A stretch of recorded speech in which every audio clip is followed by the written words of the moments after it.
Pozdrav svima i dobrodošli u novu epizodu podcasta Uručenje. Konačno smo se vratili u naš prepoznatljivi studio. Bili smo tokom leta malo na terenu, malo pauzirali, ali sada se vraćamo nazad i bavimo se svim onim košarkaškim aktuelnim temama koje se tiču regiona, Evrope pa i šire.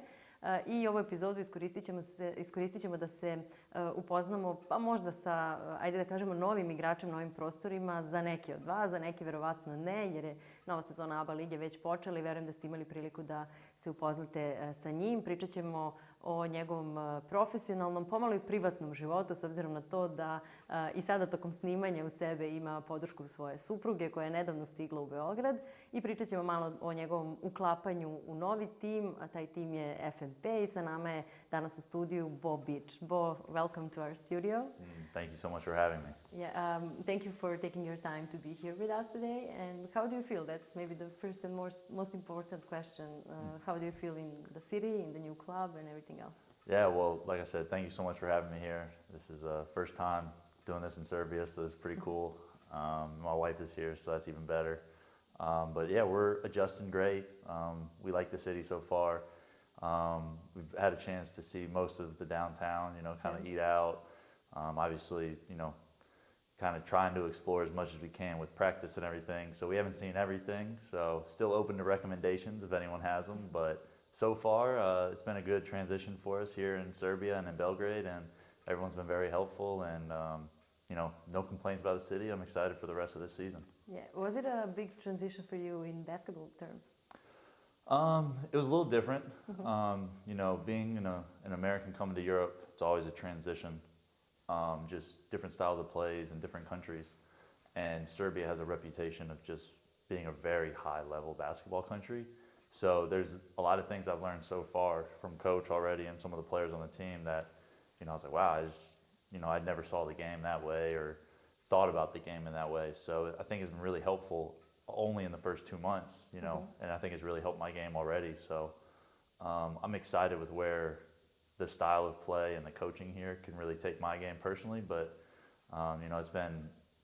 it's been good. Like, it's always great to learn. As a basketball player, you don't want to just stay the same. You always want to get better. Yeah. And I think I've been able to do that in the first 2 months already, which is fun. It's exciting. That's why you're here. Yeah. Was it a hard decision for you to come here? What was the most important thing in that decision when you heard for the first time that you have the offer from Serbia, from FNP? Yeah, it was in the early July when it happened, and it happened fast. We were back home in Florida with my wife. We were just hanging out, and I was like, I got an offer to go to Serbia, and it was just like, wow, we never thought about Serbia. I can let my agents handle everything. I don't really get involved too much. And they're like, hey, yeah, coach wants to call and talk to you. And I was like, whoa, all right, yeah, let's do it. I hadn't really thought about it that much. We had just gotten home a month earlier from Poland, so I kind of wasn't ready to get offers yet. I thought it might be a little later. But after, talking to coach, I was like, hey, this guy really knows what he's talking about. Obviously, I knew about Serbian basketball tradition, particularly the bigger teams, not so much FNP, but I've learned that since I've been here. But it was exciting because I knew it would be a challenge and an opportunity that would be really great for my career. And for my wife and I, we came from Poland last season in a very, very small city. So to have the opportunity to play in Belgrade was like, this is definitely what we wanted to step up. Yeah. And, it just 1, 2, 3 days, and I was like, all right, let's sign, let's do it. And after that, I was like, all right, we'll see you in a month. I was like, all right, cool, let's get back to it, let's get back to work. So it happened fast, but I was excited nonetheless when I got that first call about the offer. Yeah. So the coach is actually the guy who is watching every single league in Europe, I think. So it sure sounded like it. If you're watching some Polish basketball games, I'd say he's putting in a lot of good hours watching basketball, and not just Serbia, but other players, other teams, other countries. So for him, and he even said he watched my good and bad games. So I was like, heck, you know what I'm good at and bad at then, so that's great. And that was one of the selling points too, that he wanted to improve my game in certain areas. And because he knew not only what I was good at, but what I wasn't so great at, it made the decision even easier for me in the end. Yeah. Did you get everything that you expected from Belgrade and from the club also? I think so far, yeah. Like I said, the facilities there in Železnik at FNP Arena are awesome. for me, it's just great. Like, we have gym, we have sauna, we have showers, locker rooms, facilities for physiotherapy. You have a good local crowd also there. Yeah, fans are good. It's great when you're there in the gym. It's a little smaller, which is fine, but you can hear everyone. Yeah. So when something happens or the game's tight, you can feel it from the fans and the crowd. And, there hasn't been a complaint. I guess the only complaint is sometimes the parking and the traffic. It's something that you need to get used to. Yeah, but that's a big city, so I can't complain too much. This is what, my wife and I wanted to be in a bigger city, and we're here in a bigger city, so that's the only con. But everyone in a big city has to deal with it, so we're all good and happy here.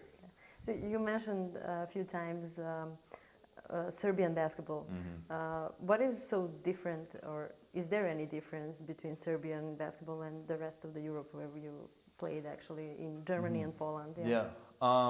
It's the difference, I would say, is just the details. Mm-hmm. And, I'm sure a lot of places say that, but coming here, the things that, this is now my 5th season in Europe. So playing in different countries, I feel like I've learned something at every country I've been in, which has been beneficial for my career. And you get to a point after 4 seasons in other countries that you're like, how much more can I actually learn? And yet I'm still going to practice every day, learning things. Yeah. So I guess the answer is just the details, and that what coach is talking about on certain plays and certain defense. It's like, oh, I know that, but then there's a little wrinkle, or there's one more thing he adds to where it's like, okay, that makes sense now, and I understand, like, at a better level, and now I can perform it at a better level. Can you give us an example of so those details? One of the things for me, I like to shoot rather than do kind of anything else. But coach is really, even when he called me in the summer, he said that, hey, we want you to be more utilized inside in the low post, down low, scoring 2-point baskets, not just 3-point baskets. And I was like, hey, that's fine. I haven't done it a whole lot. Obviously, it's not my quote unquote best part of my game, but that was like one little thing he mentioned right away. In the first week in practice, he's like, well, I want you to roll every time. I'm like, roll? Coach, I shoot threes. I don't roll. So I had a lot of mistakes the first week, and he can attest to that. I still have mistakes. But that was just one of the first things that I noticed was we're going to work on stuff that he mentions. And another thing is, attacking off the dribble and better passing, better playmaking. And we're working on each one of these things every day in practice. And he's giving not just me, but everyone else on the team the same kind of information to get better. And we're all kind of sharing it with ourselves and then teaching each other what we've learned from him. So a lot of information is being exchanged. And I think that's really helpful for guys that want to get better. And thankfully on our team, everybody wants to get better, is what I've found. So it makes it really easy just to kind of pick each other's mind and learn from you, learn from me, learn from them. And it's just like, okay, now we're all getting better. And it speeds up the process. So I think that's kind of the best example I can give on like those little things. It's just the communication with the detail. It's really helping everyone. Yeah. You have a lot of young players in the team. That speaks a lot about the coach also. Yes. Yeah. How do you feel about that? Do you have any special connection with them, or can you learn something from them? Either they're younger than you. Yeah, I guess I'm the old guy now, which is crazy to think at 28. One of the older guys. But it's been different because, like I said, the first 4 years I've been in Europe, I've been one of the younger guys. Yeah. And now I'm on this team, and I'm one of the older guys right away. I was like, how did that happen so fast? But it's funny to see the things that they do now. I was like, man, I was doing the same thing 5-6 years ago. And it's like, why couldn't I have listened to advice from older players then better and taken it more to heart? So trying to teach them some, but also not trying to be too much on them. Yeah. Because 20, 21-year-old kids, there's a lot to learn. There's a lot of mistakes. Don't be so soft about it. Yeah, there's a balance. Yeah. And now I'm trying to learn about that balance. But, they have fun every day. Yeah. And that's the one thing I've learned from them is just, if you don't have fun with it every day, that's when you probably shouldn't be doing it anymore. And these guys, they're having fun every day. Like, I was talking with Charles, we're shooting free throws before practice. And a couple of the guys are just messing around underneath the hoop. I was like, Charles, man, when's the last time you've done something like that? He goes, man, I couldn't even tell you. We're just sitting there watching them, laughing at them, and they're just having a ball right before practice. And Charles and I, being the older guys, are like, all right, we got to do our routine, kind of get loose, get warmed up, just so we're ready to practice. Yeah. These guys are like, oh yeah, I'm ready to go. Let's go. Like, let's go. I'm ready now. I'm like, geez, this is nuts. These guys are ready. So Charles is actually a more experienced player than you in every single part of living here and playing basketball here. So did you learn something from him, not only in basketball terms, but also about Belgrade, about the language also? Oh yeah, well, the language, we're getting there on the language. Yeah, okay. He's taking classes for all of us American players, so we're putting all that on you, Charles. But basketball-wise, yeah, I've been watching Charles for a while. Obviously, you know, he's a EuroLeague legend, so tough not to know who that was when I had signed. I was like, man, that's gonna be awesome to pick his brain and just learn from him. And we sit next to each other in the locker room, so we talk a lot. Kind of just, obviously, he knows this league probably better than anyone, you know, especially for someone like me being new. Who better to ask than Čarlsa Dženkinsa? So pretty much every week there's something new I'm learning from him, particularly to who we're playing or a player or a coach on that team. And he's like, hey, they're trying to do this, they attack here, they do that. And it's, I mean, it just having that kind of extra knowledge right next to you in the locker room every day, it really makes the game that much easier. And then you're not thinking as much, you're kind of just playing, because in the back of your mind, you already know what they're going to do because someone else has told you. It's like getting the answers to a test before the test. You already know. Yeah. So should I ask what was the first Serbian word that you learned here? Be ready to bleep it out. No, I'm just kidding. Yeah. We have a beep. Yeah. Well, so it's funny because I'm in Germany my first year when I come to Europe, which was actually my third year professionally. And I had there were some older guys on the team. One had played EuroLeague, another one had played in Germany his whole career, and another one was Croatian. And they were all best friends.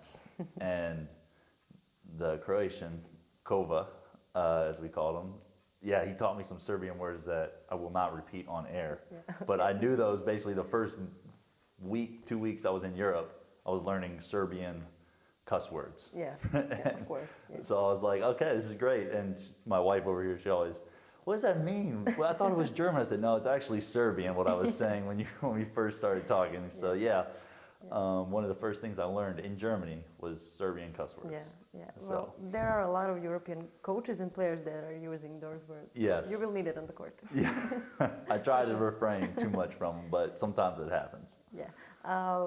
Did you try any traditional Serbian food? Oh yeah. Oh yeah. That's one of the first things. For me, I love food, love eating, love trying new things. Yeah. Sometimes my wife isn't so on board, so I'll just order something and make her try it, whether she likes it or not. But yeah, cevapi, which subsequently in Germany was the first place I tried cevapi. Oh yeah. Which it was good, but now that I've been here, I'm like, okay, it's a little different. It was good there, but it's much better here. Kaimak, I had never had that before here. Really? I think it was awesome. Yeah. It's delicious. We went to Dva Jelena. Yeah, we went there for a restaurant. What was it? Just last week, I think. And we had some traditional meal. We had some of the beans, the cornbread. We kind of just had a whole table full of different things to try. Whatever the waiter said was good, hey, we'll get it. We'll try it. So yeah, I'd say we've tried a lot of Serbian dishes. We have yet to make any at home. So we're working towards that. That's going to be our next step. If we can homemade Serbian dishes ourselves. That would be the challenge for Emma. Yeah, we'll try our best on that one. Okay, so let's get back on basketball things a little bit. You mentioned the coach. What can you say about the cooperation with him for now? I think it's been great. I mean, he's obviously played a bunch of years all across Europe, so he knows basketball, right? He's played in this country, that country, here, there, this level, that level. And because of that, he's learned a lot. And then you can tell as a player, just myself, like I said, when he called me, he was watching games from my team last year in Poland, the good and bad. Not just, oh, where did they win and he had a bunch of points. Not good and bad. Yeah. So to me, he puts in a lot of effort, a lot of concentration, a lot of focus into each week, each day, each game plan for whoever we're playing. So my dad was a coach, so I'm kind of used to that kind of detail of how to get ready for a game, how he thinks in the sense of not only what do you do well, but how can we get better in the process? Yeah. So I think the cooperation between him and I, and also the rest of the team, has been very good. I mean, from the first week I was here till now, I think I've clearly gotten better. And I think everyone on the team would agree that they've also gotten better in these 2 months, 2.5 months we've been here together. So to me, that just shows a lot of coach willingness to not just a few players, but to every player. And then also his dedication to each player as well. So it's been great, and I'm excited for the rest of the season with what we can do. Do you know what you need to do on the court when he says može? Može, yeah, he told me the other day, actually. Yeah. Yeah. So what that means for Yeah, you? we were at shoot around, and the practice in the morning, I had took a few bad shots, and he had let me know, and that's fine. You should let me know. You should let everybody know. We don't want to take bad shots. And that night at shoot around, I was working on a few of the shots that I had missed earlier, just trying to get the feel, trying to get the rep. And coach comes over to me and he says, "Hey, Bo, when I say može, do you know what it means?" I said, "I kind of know what it means. Yeah. I know it means do something that I wasn't doing." Because he says it a lot, Yeah. but he goes, "Exactly." So when I say može, what do you think that means? I was like, "Probably to drive." He goes, "Exactly. Drive to the rim. Može, and then he walks away. So yeah, I understand what može means. I kind of always knew, but literally just a few days ago, he told me exactly what it meant when he says može for me on the court. You also mentioned your dad. Yeah. He was a coach. He's still coaching? Not anymore. He retired, I think, 3 years ago, right before COVID. He retired. Okay. He coached for at least 30 years, maybe even 34, maybe I think is the number, but 35 years. Yeah, he coached a lot at the high school level. He coached me in high school as well, so that was cool. All in the same area where we're from, Ponte Vedra Beach, Florida. It's like a small little suburb in Florida by the beach. Very nice, and he's won a state championship. And yeah, he's coached a lot of good players in his time. Yeah, a lot of really. good players, yeah. I wish I was the best one, but I was just lucky enough to play for him, so I'll take that as a win. So how does he watch you now, as a player or as a child? Well, both probably. So we send him the link for the games, and he'll sit in front of our TV at home about 2 feet away from the screen. So he's like this watching basically. And That's how we watch Novak Djokovic here. yeah. Yeah. So hey, well, I'm not on that level, but that's how he watches me. So yeah, he sits there, watches the games. I'll call him once a week. We kind of talk about the last game, talk about the next game, talk about what we did in practice. We talk as if it's player coach, Yeah. but in the same time, it's also father son.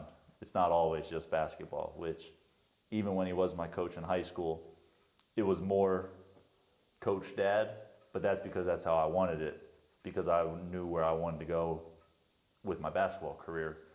And we kind of just had everything. Yeah. And there was there were some bad nights where I didn't play so well, and he let me know, which is fine, but there was more good nights than bad nights for sure. And we still have those same things.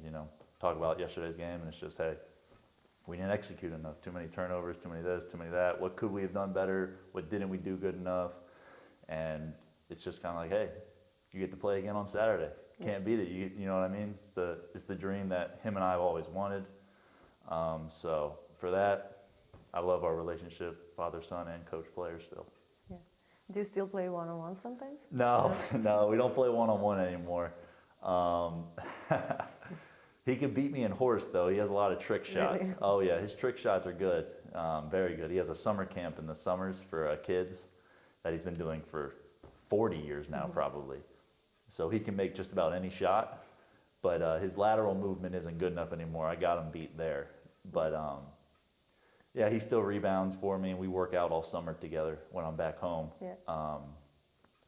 So it's not one-on-one, but it's one-on-one teaching still. Yeah. Yeah, so we'll take that. So did you have enough time this summer to go to Florida?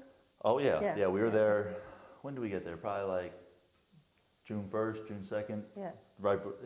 Probably right around June 1st or June 2nd. And then we got married this summer. Oh, We'd actually congratulations. we got married the summer before, but with COVID, Yeah. we couldn't do the full wedding. Yeah. So we got married in the courthouse, And then on our 1-year anniversary, we had the ceremony with all our friends and family.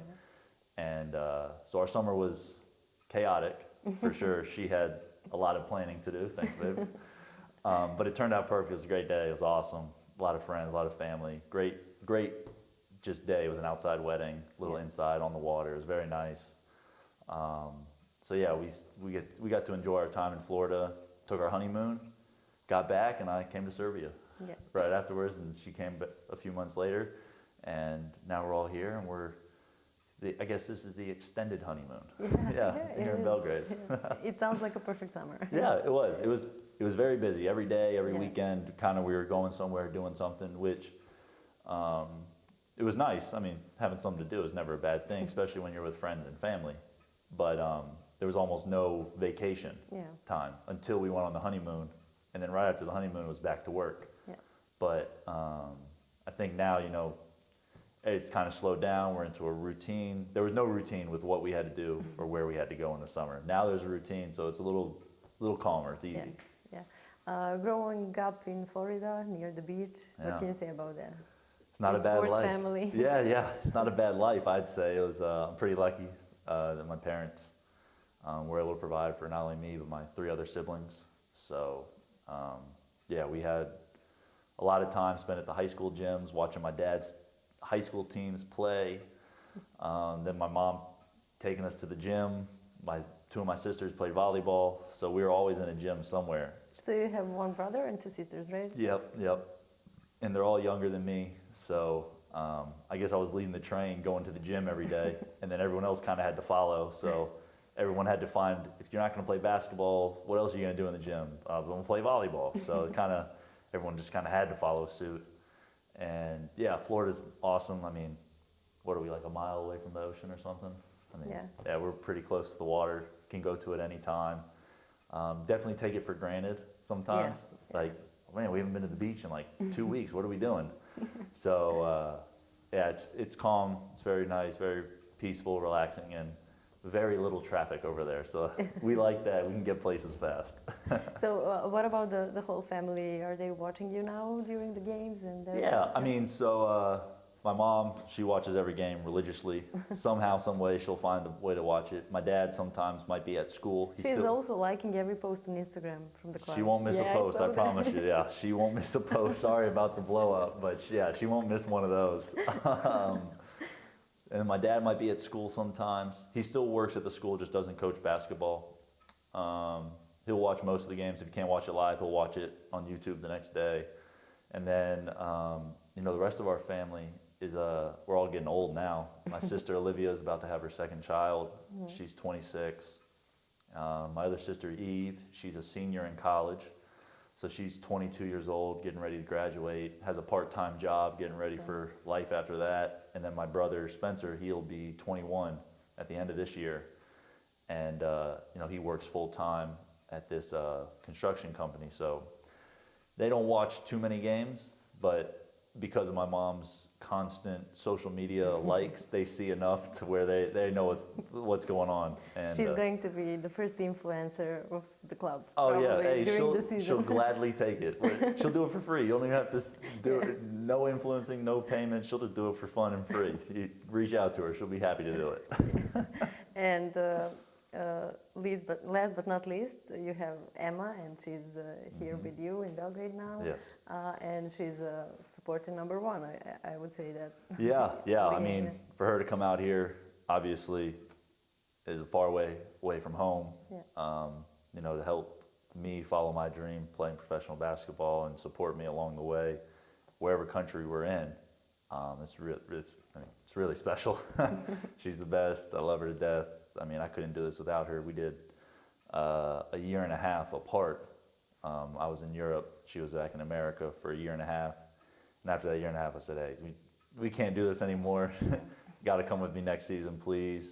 And, now we're on to our 2nd year over here in Europe together. And it makes the time much more enjoyable, much more fun, just knowing that I always got someone with me. And the way she supports me and takes care of me, I mean, how much more can I ask for? I mean, it makes this job not even feel like a job. It just feels like a vacation for the entire season that I'm here, knowing that I got her by my side. You're a lucky guy. Yes, you're telling me. Yeah. What was your first impression when you came to Europe for the first time? So I went to, it's a pretty good story actually. I signed with Hamburg Towers in Germany, and I was a late signing. So I was the last player to come to the team. They had already started trainings. And I flew into Hamburg, and the coach at the time, Mike Taylor, who was also an American, Polish national team coach at the time, he picked me up at the airport. He goes, "Hey, Bo, we're actually going to training camp in Poland." And I was like, "Oh, yeah, sounds good." He goes, "Yeah, we have practice in 4 hours, or 5 hours, whatever it is. We're going to drive 3 hours over there, have lunch, and then we're going to have our first practice as a full team." Yeah. And this is my first flight ever to Europe. So I am jet lagged, just the whole "Coach, I'm so tired. I don't know if I can practice." Like, I'm exhausted. And we drive the 3 hours. Coach and I are just talking each other's ears off. And we get to the gym, and we're in Stargard, Poland. Mm-hmm. And it might be 40,000 people as a city. It's a village almost. Yeah. It's so small. The hotel is attached to the gym. And coming from America, I mean, you don't see that often, if ever. And we go in, have lunch. It's about a sandwich and a salad. I'm like, all right, that's good. Yeah, I don't need to eat too much.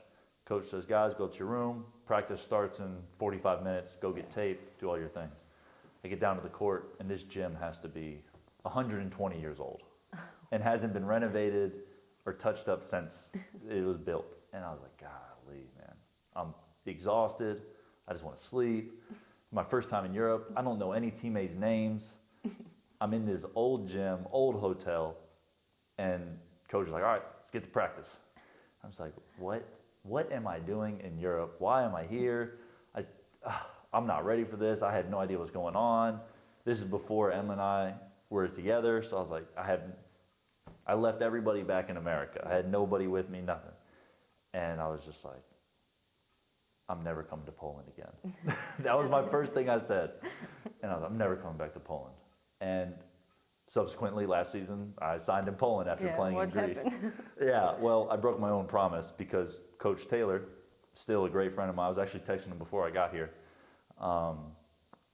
He convinced me and helped ease what I had thought of Poland and the basketball country. And he was like, "Hey, you know what? You're going to love it when you go there. You're going to love the team. You're going to love the coach." I mean, he knew everything there was about Polish basketball. And if he's given good remarks, you know, maybe my first day in Europe, I over-exaggerated what Poland actually was, which I clearly did. So, yeah, I wasn't too thrilled my first day in Europe, I'll say that. But I love Europe now. We love traveling. We love being out here. You learn so much history, you learn so much about people, cultures. It really enlightens you as a person and helps you understand the world better, because everyone lives in their own world, but understanding other people's worlds can really help broaden everyone's knowledge, and everyone understands each other, and it's the best thing, and we love it, and we love being able to be a part of it every day. So, what was the biggest change that you needed to make in your daily life or in basketball? Oof, that's a good one.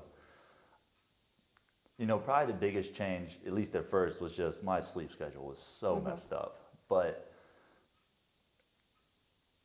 for me, like I said, I love trying food. I like being out, trying things, exploring what the country or the city has to offer.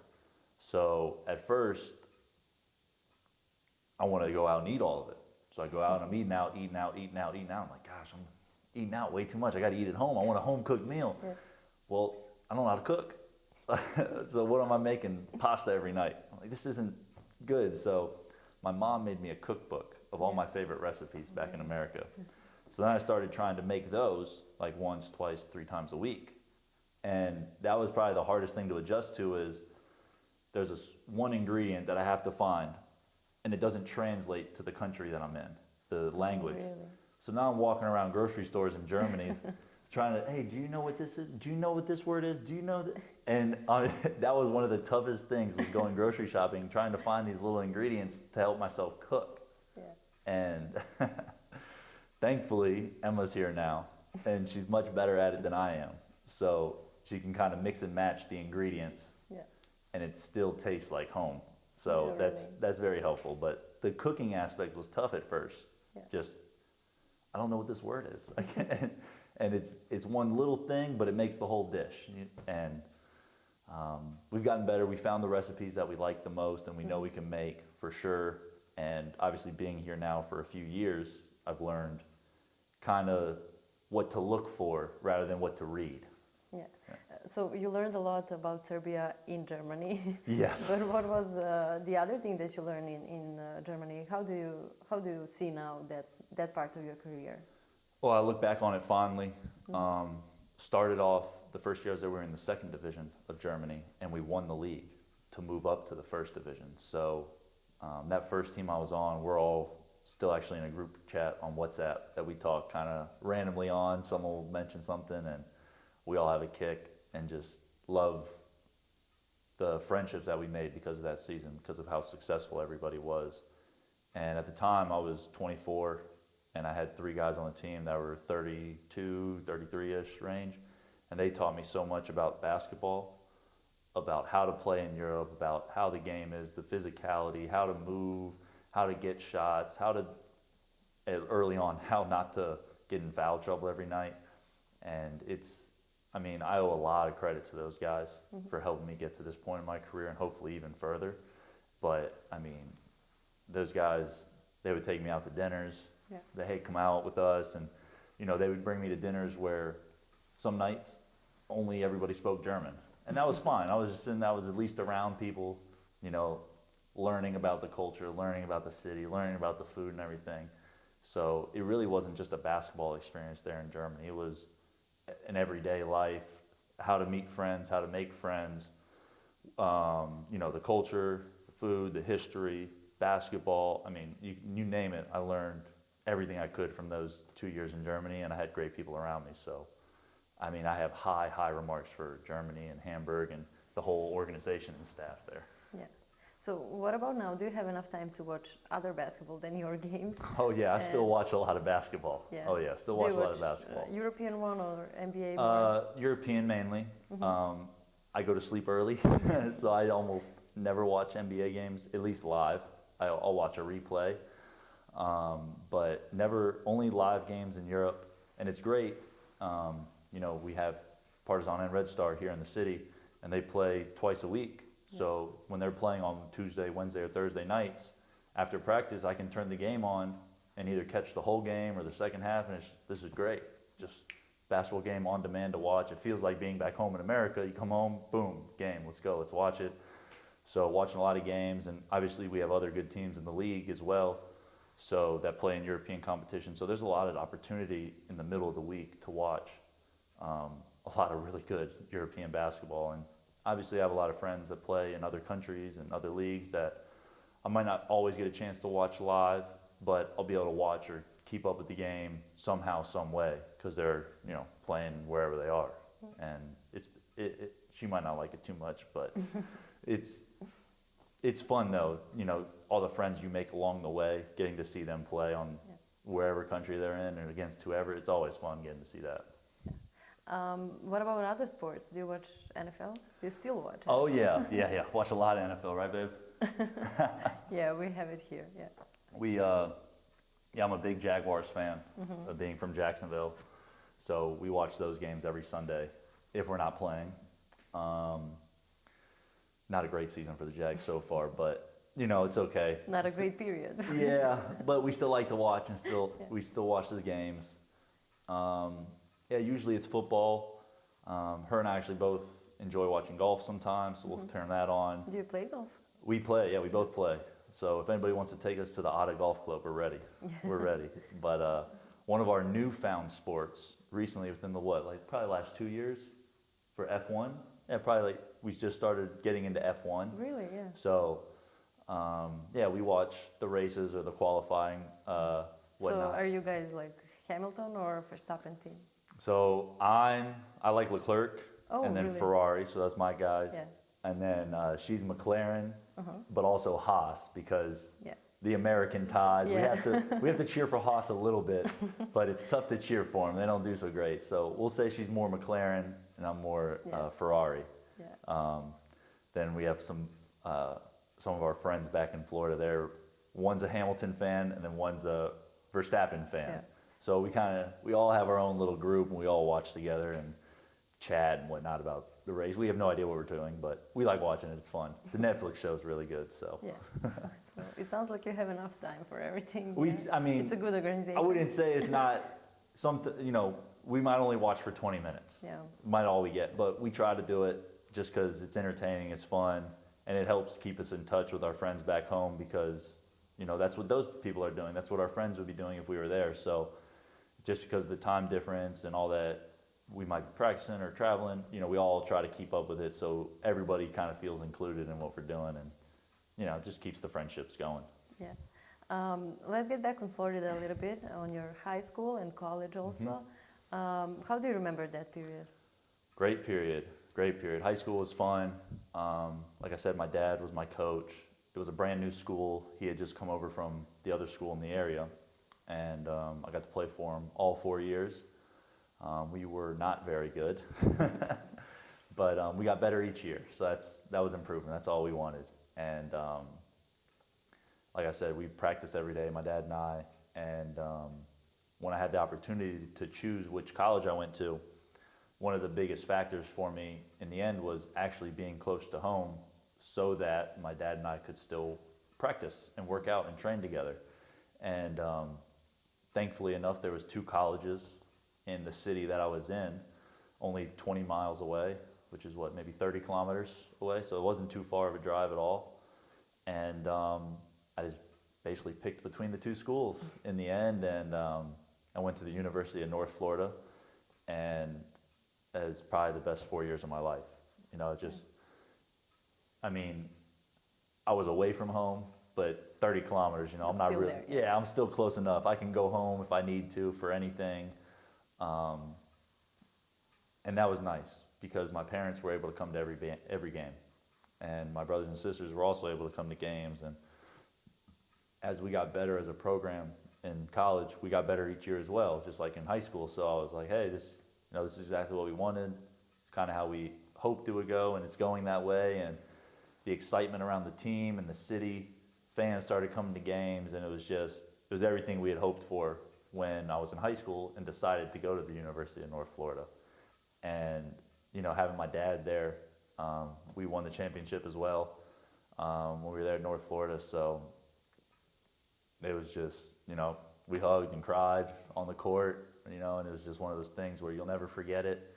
My college coach, Matthew Driscoll, he actually married my wife and I. Oh, really? Yeah, so him and his wife, Carrie, they are basically like our second parents, you could say. They take care of us in every way, and we try to help them as much as we can, but they almost never let us help them. So they're just doing everything for us, but they're just such great people. And, it's like I said, it really is like my second dad. He taught me so much about basketball, taught me so much about how to become a man, how to, handle life off the court, on the court, just, so many different things. It's just, you can't even say what it is that he helped you with, because it wasn't just one thing. One thing led to the next. So it's just everything that I do every day, I can attribute to Coach Driscoll for sure. And because of that, that just made UNF, North Florida, just some of the best 4 years of my life. Yeah. So I guess we should speak now about that homesick feeling and things like that. Yeah. Do you miss your family and friends and parents? Are you planning to bring them here? Yeah, definitely miss them. Being this is the 5th season away from my family and friends for so long, you're kind of used to it. So you don't think about it as much as you do early on. But every time I sign, the first thing I say is, plan the trip. Let's go. Come on out to Europe. It's a great place. Let's do it. Obviously, COVID the past few years has been tougher for my parents to travel and friends. But my first year in Germany, my mom and dad visited, one of my friends visited, and then the next year my brother and sister visited. So outside of COVID, everybody's come and visit. And we're hoping for this year that not only my family, but Emma's family, who have never left the United States, will be able to come to Europe for the first time and get to show them around, which would be awesome. it's a life experience to be able to say, I've been here and here in Europe, I've seen this, seen basketball games on 2 different continents. Like, it's just so many cool things you can tell people when you've made the trip, and what better excuse than to come visit Emma and I out here in Serbia. So we're hoping my mom and dad can come in December and catch a few games. My sister Eve, she graduates college in the spring, and her graduation gift, she wants to come over here and explore. I was like, hey, that's fine, graduate and we'll get you over here and you'll get to explore it all with Emma and whoever you want to bring. So that's the plan. Fingers crossed everything is all good and all these trips come to fruition. Yeah. But yeah, we're excited, especially because, you know, Belgrade, it's an international city. It's well known throughout the world, you know, and to be able to say I've been to Belgrade, you know, that's another like bucket list kind of thing to check off. You feel it like that? That's how I look at it, yeah. I mean, there's not many cities in Europe that have the population of Belgrade, the influence that Belgrade has. I mean, the history of the city and the country and this region, you know, it's kind of the center of all of this area right here. And it's like, I've been to that part of the world and was able to explore and learn and see what it's like and how people live and the culture and get to be a part of it. It's one of those things that you can't find anywhere else in the world. Yeah. So it's definitely a bucket list item, Belgrade. Oh, really? It's nice to hear. Yeah. And maybe your mom can get a job here in the club. Yeah, hey, she's ready for her ambassador role. You just tell her when. What about your MBA experience? Yeah. What can you say about that? It was short-lived.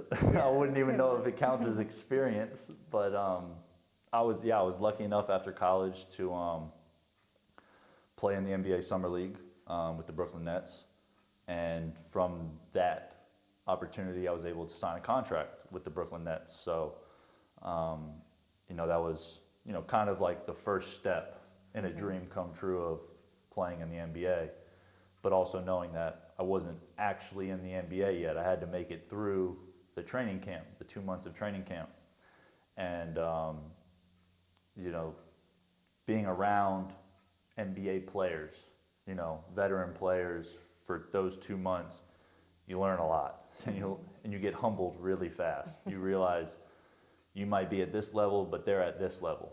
And you realize there's probably 10 levels in between those two. So there's a lot of work to do and a lot of time that needs to be put in to achieve those dreams. And that's probably what I learned most in those 2 months, because I can't say I had NBA experience because I never played in an NBA game. I was only in the preseason. Yeah. But that was valuable enough information for me to keep wanting to go further and further and further and do more and achieve more and kind of have that fire in me to, I want to do it, I want to work towards it, and, you know, if it happens, it happens. If it doesn't, at least I can say I've tried my best, and that's okay with me. And for those 2 months, that's what I did. You know, I tried my best, and I was thankful enough that the team still wanted to have me in the organization, and they sent me to the developmental league, which, you know, fine with me. Another chance to get better, play for the team, kind of, you know. And, you know, whether it's lucky or unlucky, I tore my ACL in my knee, and it cut my season short, and I was cut. You know, if you can't play, you can't help the team get better, and I understand that. It makes sense. So, but without that injury, I never would have met my wife. Oh, really? Yeah. So how that happened? So to get into that, I tore my ACL, and I had a rehab for 11 months. Mm-hmm. So I didn't finish that first season, and then the second season of my career, I didn't have a team. But when I got healthy, I let everyone know, hey, I'm healthy, I'm ready to play. And it took 2 months for the team in the developmental league. They traded a player away and they brought me in. I was like, all right, I'm back. Like, I'm here, they brought me back in. And the team manager at that time was Jacob Porter, which is the older brother of my wife, Emma. Oh, really? So Jacob and I, for the next 3 months of that season, we're basically best friends. Yeah, just best friends. And hanging out all the time, having dinners together, driving to practice, driving to the gym to get extra shots up, doing all that stuff. And it was just like, hey, yeah, I know Jacob. I met the family, met his mom, dad, grandmother at a game. The one night Emma comes to a game, I had back spasms, so I couldn't even walk. So I didn't. They all went out to dinner, and I couldn't go to dinner, so I didn't even get to meet them. But we knew each other, but just not formally met. So that's how we met, was because I was hurt, got picked up by another team, became best friends with her brother, and then a year later, when she was single, as the kids say, I shot my shot and scored. She replied to the DM, and now the rest is history. Now we're married. Yeah, so yeah. That's the short version of. This is the best injury report I've ever heard. That's how it went down. It was always one of those things that was like, obviously she's beautiful, so we gave Jacob a hard time. You know, all the guys on the team were like, oh, your sister's so high, like this and that. And it was, Emma, do you need water or something? Yeah, she needs some water probably, I'm sorry. But it's how it happened. That's why I say the knee injury was lucky and unlucky. Yeah. Because obviously I would have loved to be in the NBA. And at the time, I was so mad I got hurt, felt like I was really coming on and really getting better. Yeah. Was it hard for you mentally? For sure. Yeah. The first month of my surgery, I couldn't even walk. Couldn't even use the bathroom by myself, just because I had a cast from here down to my ankle. Yeah. My leg was completely straight for 24 hours a day for 30 days straight. Couldn't do anything. And, sitting in bed, icing, and just, why am I here? How did this happen? I should be doing that. I should be doing this. And I've only been out of college for 8 months. Mm-hmm. And it's just like, how did this happen already? I thought I had so much more and so many bigger things to do. And that's why I felt like it was unlucky. But after that first month of not being able to walk and use the bathroom and shower by myself, it humbles you again. And you're like, wow, like I'm just lucky to be here and be able to have a chance to play basketball, have a chance to do physical therapy, to get back on the court. And because of that, it changed my perspective for sure, just on every day what I want to do and what I want to accomplish. So little did I know at that time it would lead to me meeting my wife. So that's the lucky part, is thank goodness for the injury, because without her, I don't know if I could do any of this every day for the last 5 years. So yeah, it's a lucky thing and an unlucky thing, and I'm at peace with all of it, because in the end I won.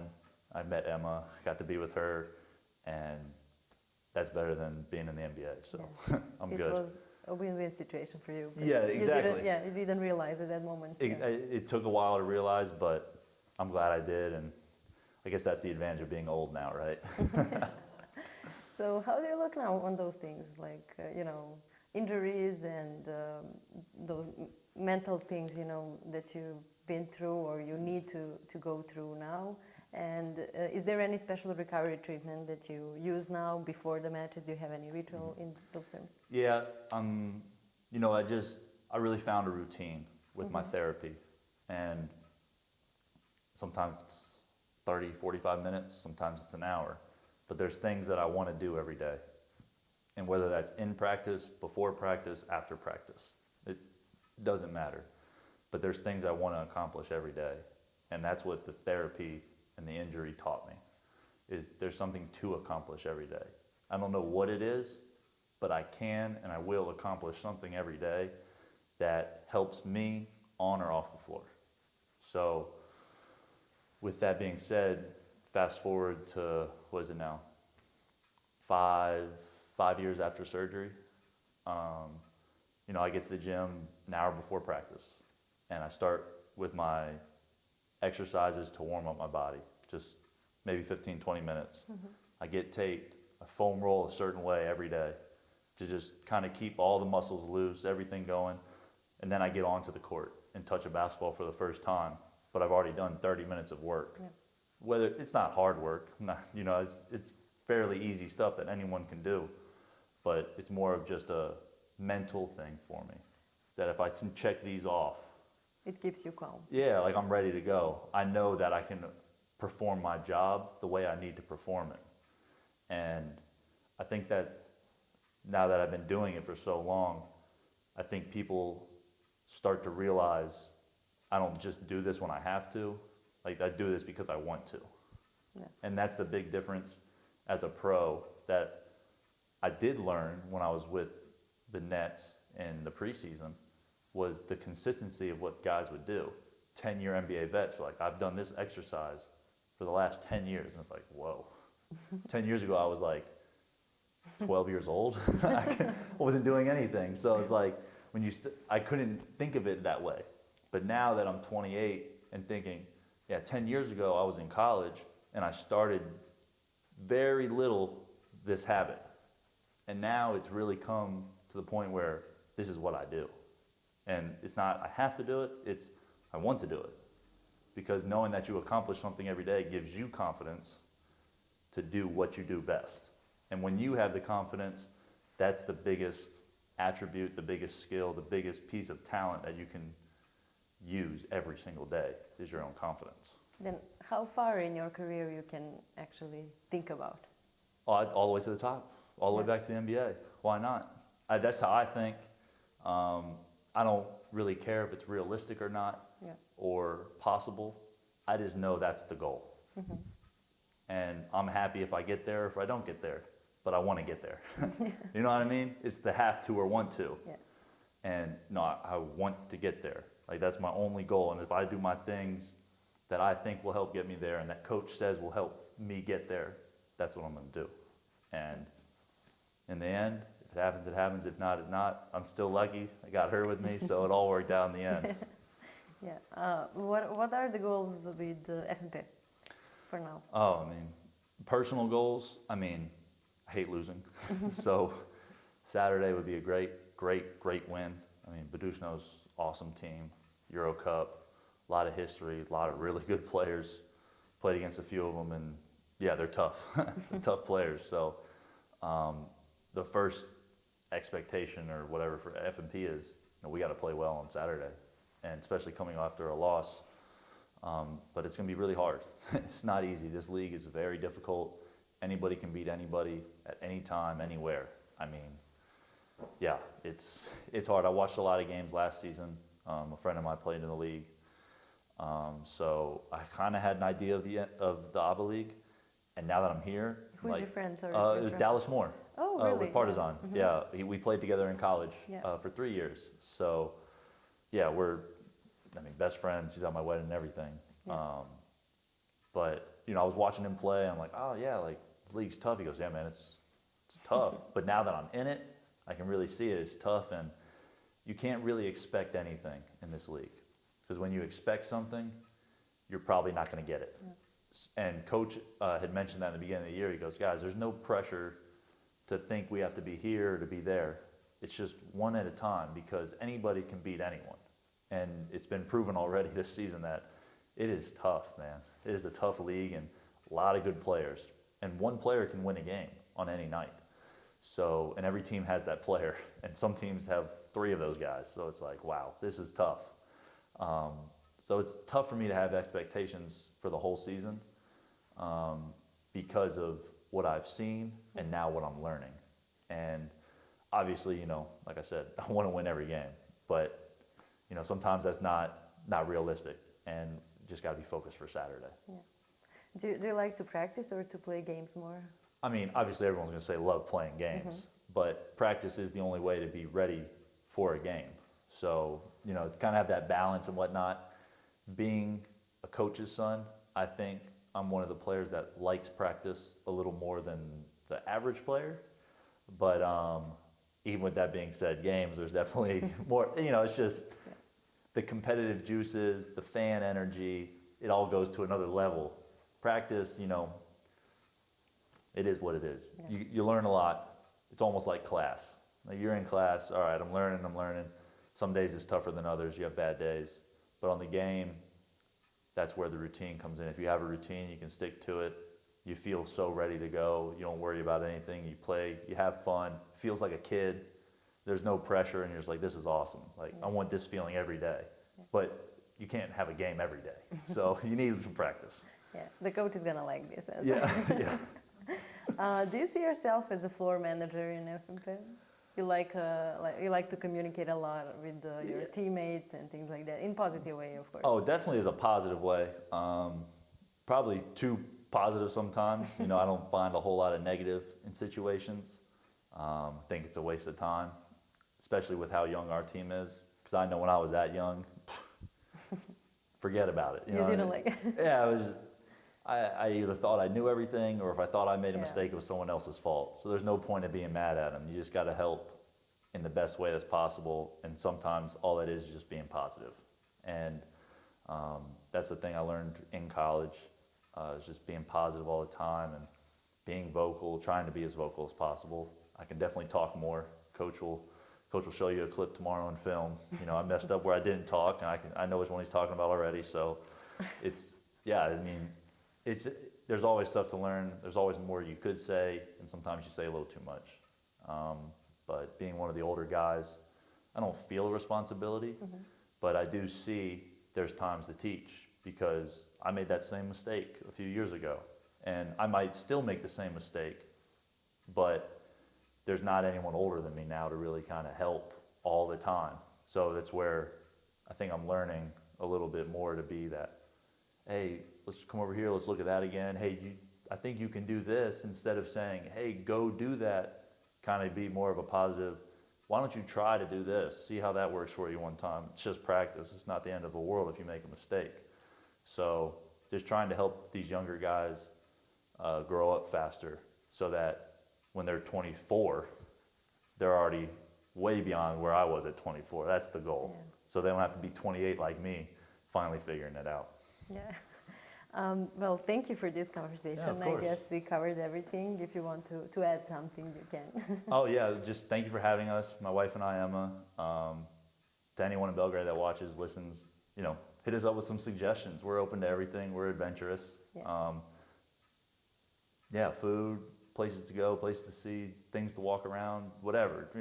All recommendations. We're here for it. And Serbia in general, just thank you for having us here. And we're excited to be here playing basketball. Yeah, thank you for being with us here today. No, and we have a little tradition at the end of the show. So I will give you the balls, and you need to sign it. All righty. Yep. There you go. All right. I think this is the right one. All righty. There you go. Yep.